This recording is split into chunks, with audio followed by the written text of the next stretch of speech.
এটি কোনো সিনেমার দৃশ্য নয়। ২০২৬ সালের জুলাই মাসে ঠিক এই মুহূর্তে দেশের হৃদয় রাজধানী ঢাকা এক অতল জলের নিচে তলিয়ে গেছে। এতদিন দেশের অন্যান্য প্রান্তিক জেলায় হাওড়াঞ্চলে কিংবা পাহাড়ি ঢলে বন্যার খবর আসছিল, কিন্তু আজ ঢাকায় এই নজিরবিহীন এবং বিভীষিকাময় পরিস্থিতি গোটা জাতির মনে এক নতুন ও চরম আশঙ্কার জন্ম দিয়েছে। শনিবার গভীর রাত থেকে শুরু হওয়া অবিরাম আকাশভাঙ্গা বৃষ্টিতে রোববার সকালে ঢাকার রাজপথগুলো এক একটি খরস্রোতা নদীতে পরিণত হয়েছে। পানিতে খড়কুটোর মতো ভাসছে কোটি কোটি টাকার প্রাইভেট কার, সিএনজি আর মোটরবাইক। খিলগাঁও, মিরপুর, নতুন বাজার, বারিধারা, মতিঝিল ও পুরান ঢাকাসহ রাজধানীর প্রতিটি গুরুত্বপূর্ণ মোড়, অলিগলি এবং ফুটপাত এখন বুক সমান পানির নিচে। জুতো কাপড় ভিজিয়ে জীবনের ঝুঁকি নিয়ে নোংরা পানির স্রোত ভেঙে চলাচল করতে হচ্ছে অফিসগামী মানুষ, কোমলমূর্তি শিক্ষার্থী আর জরুরি প্রয়োজনে বের হওয়া সাধারণ নগরবাসীকে। ব্যক্তিগত গাড়ির চাকার ধাক্কায় তৈরি হওয়া নোংরা জলের ঢেউ আছড়ে পড়ছে ফুটপাতে দাঁড়িয়ে থাকা নিরুপায় পথচারীদের গায়ে। পরিস্থিতি এতটাই বেগতিক যে যদি আগামী আরও ৪৮ ঘন্টা এই ধারা বজায় থাকে, তবে ঢাকার বুকে জরুরি অবস্থা জারি কিংবা টানা সরকারি অফিস আদালত ছুটি ঘোষণা করা ছাড়া প্রশাসনের সামনে আর কোনো দ্বিতীয় বিকল্প খোলা থাকবে না। ইতিমধ্যেই দেশের শিক্ষা ব্যবস্থায় এর বড় ধাক্কা লেগেছে। চট্টগ্রাম বিভাগের ২টি জেলায় চলমান এইচএসসি পরীক্ষা পুরোপুরি স্থগিত এবং বন্ধ ঘোষণা করতে বাধ্য হয়েছে শিক্ষা বোর্ড। চারদিকে এখন শুধু ত্রাহি ত্রাহি রব। এভাবে যদি আর কিছুদিন চলে, তবে রাজধানীতে দেখা দেবে তীব্র খাদ্য সংকট, হু হু করে বাড়বে নিত্য প্রয়োজনীয় জিনিসপত্রের দাম, আর জীবনযাত্রার ব্যয় চলে যাবে সাধারণ মানুষের নাগালের বাইরে। এই পানিমগ্ন পরিস্থিতির মাঝেও বাংলাদেশ আবহাওয়া অধিদপ্তর এবং বন্যা পূর্বাভাস ও সতর্কীকরণ কেন্দ্রের সর্বশেষ বুলেটিন দেশবাসীকে কোনো স্বস্তির বার্তা দিতে পারছে না, বরং সামনে রয়েছে আরও চরম উদ্বেগের খবর। আবহাওয়া অফিস পরিষ্কার জানিয়ে দিয়েছে, আপাতত এই বৃষ্টি থেকে রেহাই পাওয়ার কোনো ইঙ্গিত নেই। মৌসুমি বায়ু বর্তমানে বাংলাদেশের উপর মারাত্মকভাবে সক্রিয় রয়েছে এবং উত্তর বঙ্গোপসাগরে মাঝারি থেকে প্রবল অবস্থায় বিরাজ করছে। এর প্রভাবে আগামী ৫ দিন দেশের বেশিরভাগ এলাকাতেই এই অবিরাম বৃষ্টিপাত অব্যাহত থাকবে। ঢাকা, রংপুর, রাজশাহী, ময়মনসিংহ, খুলনা, বরিশাল, চট্টগ্রাম এবং সিলেট বিভাগের অধিকাংশ এলাকায় দমকা হাওয়াসহ হালকা থেকে মাঝারি এবং অনেক স্থানে ভারী থেকে অতি বর্ষণ আঘাত হানতে পারে। এর ফলে ক্ষতিগ্রস্ত হবে দেশের কৃষি এবং মৎস্য খাত। টানা এই বর্ষণের ফলে দেশের অভ্যন্তরীণ নদীবন্দরগুলোর উপর দিয়ে ঘন্টায় ৪৫ থেকে ৬০ কিলোমিটার বেগে দমকা বা ঝড়ো হাওয়া বয়ে যাওয়ার পূর্বাভাস রয়েছে। এ কারণে রাজশাহী, পাবনা, ঢাকা, খুলনা, বরিশাল এবং চট্টগ্রাম সহ দেশের প্রধান প্রধান অঞ্চলের নদীবন্দরগুলোকে ১ নম্বর সতর্ক সংকেত দেখিয়ে যেতে বলা হয়েছে। পুরো সময় জুড়ে দিন এবং রাতের তাপমাত্রায় কোনো বড় পরিবর্তনের সম্ভাবনা নেই, যার মানে হলো ঝুম বৃষ্টির এই স্যাঁতস্যাঁতে এবং জলাবদ্ধ পরিবেশ ঢাকাকে আরও দীর্ঘ সময় ধরে বন্দি করে রাখবে। ঢাকার এই নগর ভোগান্তির ঠিক সমান্তরালে ঢাকার বাইরে দেশের গ্রামীণ জনপদগুলোতে নেমে এসেছে এক নিঃশব্দ কিন্তু প্রলয়ঙ্করী মহাবিপর্যয়। বন্যার পানির তীব্র তোড়ে দেশের বিভিন্ন এলাকায় হাজার হাজার গরিব কৃষকের খামারের গরু, ছাগল, হাঁস এবং মুরগি চোখের পলকে ভেসে যাচ্ছে। কেউ কেউ তা আঁকড়ে ধরার চেষ্টা করছেন, কিন্তু সম্ভব হচ্ছে না।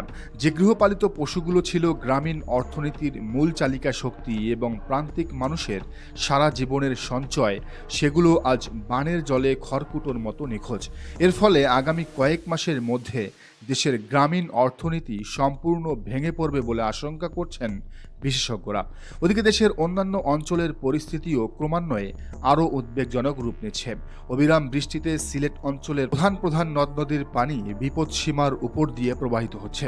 পর্যটন নগরী কক্সবাজারের বন্যা পরিস্থিতি এখনও অপরিবর্তিত এবং ভয়াবহ।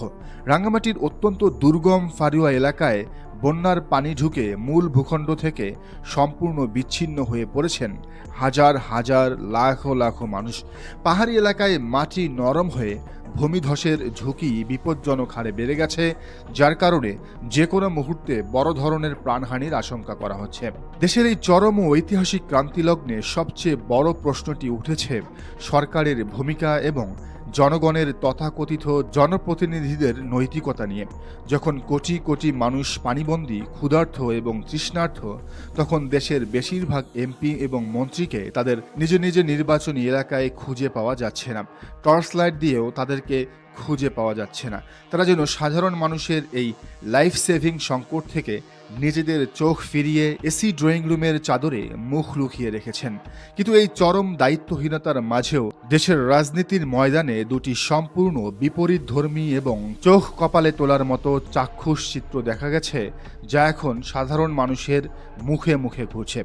বাংলাদেশ জামায়াতে ইসলামীর আমির ডাক্তার শফিকুর রহমান দেশের এই মহা বিপদের দিনে কোনো রাজকীয় প্রোটোকল বা প্রচারের মোহ না রেখে সশরীরে দুর্গত এলাকায় ছুটে গেছেন। তিনি নিজে কোমর সমান নোংরা জল এবং কাদা ভেঙে আধোডুবো অবস্থায় পায়ে হেঁটে দুর্গত মানুষের ঘরে ঘরে গিয়ে নিজের হাতে ত্রাণ সামগ্রী পৌঁছে দিচ্ছেন। অথচ তার ড্রেস আপ নিয়ে সমালোচনা করছে বিএনপি এবং ছাত্রদলের ছাত্রীরা। তার এই মাটি ও মানুষের সাথে মিশে যাওয়ার চিত্র আজ সাধারণ মানুষের মনে এক নতুন ভরসার জন্ম দিয়েছে। ঠিক এর উল্টো পিঠে বান্দরবানের বন্যা কবলিত এলাকায় দেখা গেছে বিএনপির স্থানীয় এমপির এক অত্যন্ত বিতর্কিত এবং ঔদ্ধত্যপূর্ণ রূপ।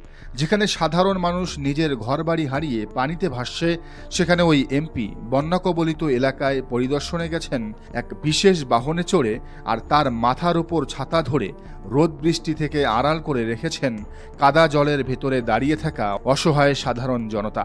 জনগণ প্রশ্ন তুলছেন, জনতার ট্যাক্সের টাকায় নির্বাচিত হয়ে সংকটের দিনে জনতার মাথায় চড়ে এই রাজকীয় তামাশা করার নামই কি রাজনীতি? এই কাঠের চশমা পরা আচরণ আর কতদিন সহ্য করবে এদেশের মানুষ? রাত গভীর হচ্ছে ঢাকার জলমগ্ন রাজপথে। পানি হয়তো একসময় নেমে যাবে, কিন্তু এই বন্যা আর জলাবদ্ধতা আমাদের রাষ্ট্র কাঠামোর ভেতরের আসল ভঙ্গুর রূপটিকে আরেকবার নগ্নভাবে উন্মোচিত করে দিয়ে গেল। বছরের পর বছর ধরে ড্রেনেজ ব্যবস্থার আধুনিকায়ন, ভঙ্গুর বেড়িবাঁধের স্থায়ী সংস্কার এবং বন্যা মোকাবেলায় আগাম প্রস্তুতির নামে হাজার হাজার কোটি টাকার মেগা প্রজেক্ট পাশ হয়। কিন্তু সামান্য কয়েকদিনের বৃষ্টি আর পাহাড়ি ঢলের তোরেই সেই প্রজেক্টগুলোর আসল কার্যকারিতা তাসের ঘরের মতো ভেঙে পড়ে। অথচ টনক নড়ছে না সরকারের গুরুত্বপূর্ণ মন্ত্রণালয় এবং প্রশাসনের দায়িত্বপ্রাপ্ত আমলাদের। লোক দেখানো আশ্বাস আর ক্যামেরার সামনে সস্তা সহানুভূতি দেখানোর নাটক এবার বন্ধ করার সময় এসেছে। মানুষের জীবন নিয়ে এই কুৎসিত খেলা আর কতদিন চলবে? অবিলম্বে ঢাকা এবং দেশের সমস্ত দুর্গত উপজেলায় পর্যাপ্ত সরকারি এবং প্রাতিষ্ঠানিক ত্রাণ পৌঁছানো, এইচএসসি পরীক্ষার্থীদের বিকল্প উপায়ে সুরক্ষা কবচ দেওয়া এবং দুর্গম প্রান্তিক খামারিদের পুনর্বাসনে দীর্ঘমেয়াদী টেকসই পদক্ষেপ নেওয়া এখন সময়ের সবচেয়ে বড় এবং ঐতিহাসিক দাবি। দর্শক, বিষয়টিকে আপনি কিভাবে দেখছেন জানান মন্তব্যের ঘরে। আর এই চ্যানেলে নতুন হলে অবশ্যই সাবস্ক্রাইব করুন এবং বেল আইকনটি বাজিয়ে রাখুন, যাতে পরবর্তী ভিডিওর নোটিফিকেশন আপনি পান।